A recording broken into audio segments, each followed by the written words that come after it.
Okay, the first thing we want to do is open our browser to Google and go to Google Drive from the app icon. And the next thing you want to do is go to New, More, and Google Drawings.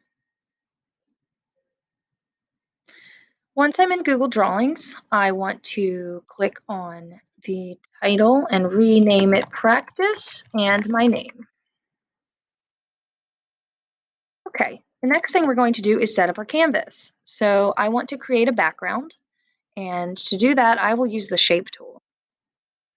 If you go to Shapes, you can choose the rectangle and start at the left corner, the top, and drag it down to the bottom.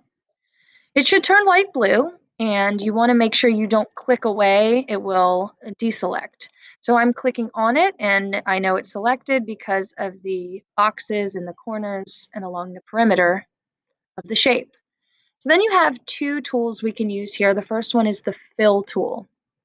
Now you can choose a solid color for your background, or you could customize and choose a color from the toolbar and different values of that color. And so I could press OK if I wanted to, but I have another option here. I can go to Fill Color and look at the gradient. The gradient is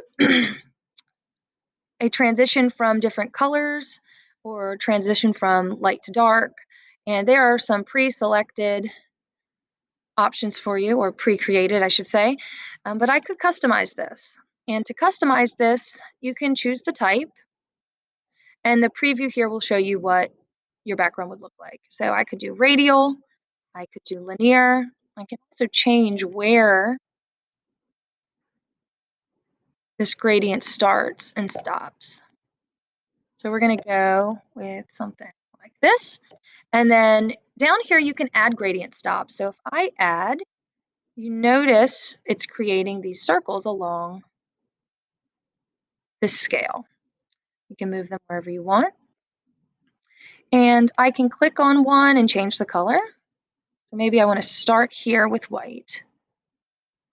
And I'm going to go here. We're going to go from yellow to orange to red to maybe back to white or a darker red.